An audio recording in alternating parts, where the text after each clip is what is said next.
Good morning, everyone. It's March 14th, 2016, and it's been approximately 7 months now that I've been living on the road, traveling back and forth for the Veterans Party of America. And today I'm trying to figure out what to say exactly, but in general, where we are at is we've accomplished more since December of 2013 than most people ever thought possible. And I think there's a variety of reasons why that's the case. Number one, just the overall atmosphere in this country. Politically, everyone is extremely frustrated. When I talk to people, it's just amazing the kinds of stories that they tell and the things that they share. But more specifically, today I come to ask for help, which isn't something I do very well. I'm not very good at acknowledging that I ever need help. But as an organization, we definitely are going to need help. And in order to continue to push this thing forward and actually make the kind of headway that folks are expecting and that we are intending on accomplishing between now and November, we're going to need some significant help. For the folks that are fairly new to the organization, maybe don't know some of the backstory, Chris and I launched on August 15th from Mount Rushmore. And since then, I've been using my tent, my bedroll, my motorcycle to travel back and forth across the country because it was the most cost-effective method that we have. And my intention has been to hit every small town, back road, area of the country where most of the politicians don't spend any time because, frankly, they know that the systems have been gerrymandered to the point where the average voter really has been negated in the process, and it's unacceptable to us. One of the things that we really stand for is that all Americans need to be accounted for in this process of running our government. So other things that have happened, we had a friend that was a reporter that unfortunately passed away in November. Chris's wife passed away about a month ago, and we've had people getting their computers hacked. We've had all kinds of very interesting things happening along the way. But where I'm going with this is we can't do this alone, folks. And as much as it is not in our nature to ask for help and ask for support, at some point we're going to have to get to that level. And so this is kind of a challenge not only to the public at large that watch this, but also to the party members as well. We have to start asking for these things because we can't do this alone. We can't possibly take on the levels of corruption and the levels of entrenched establishment that exist without starting to build some real momentum. And so what kind of is a precipice for this is my bike is broken down, and we've raised about half of the money roughly to get the bike repaired. In order to keep me going, I've got to be out in New Hampshire by the end of the month, and it'll take me pretty much the rest of the month to get there.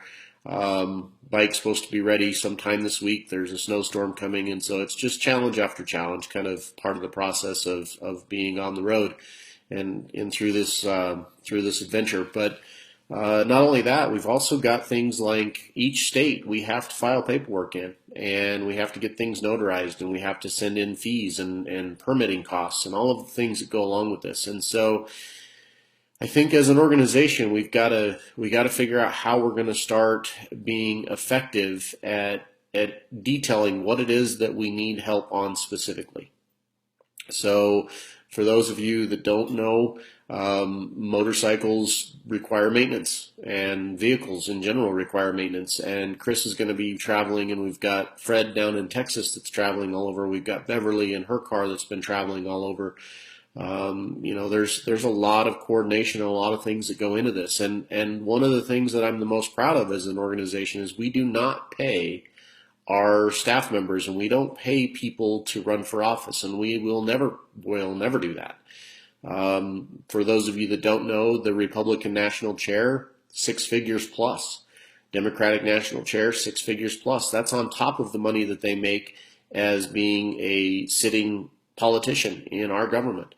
That's on top of the money that they make because of the huge amount of lobbying funds that go into their pockets to get them to lead the parties in the directions that they want them to go.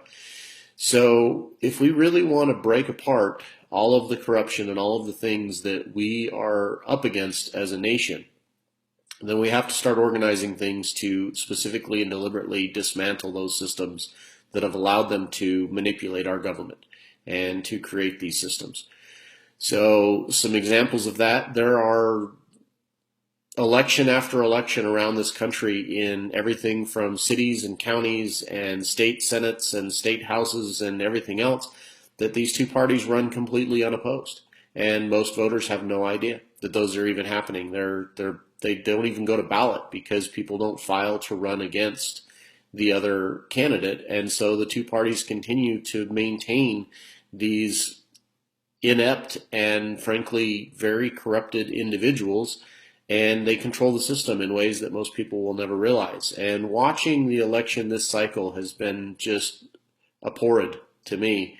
You've got these supposedly outsider candidates, but yet they're closely affiliated with the groups and have been working with these groups for decades in most cases. And they're not really outsiders. They're being used to distract people while the parties do what the parties do. And so my challenge to everyone that watches this video, go to the websites.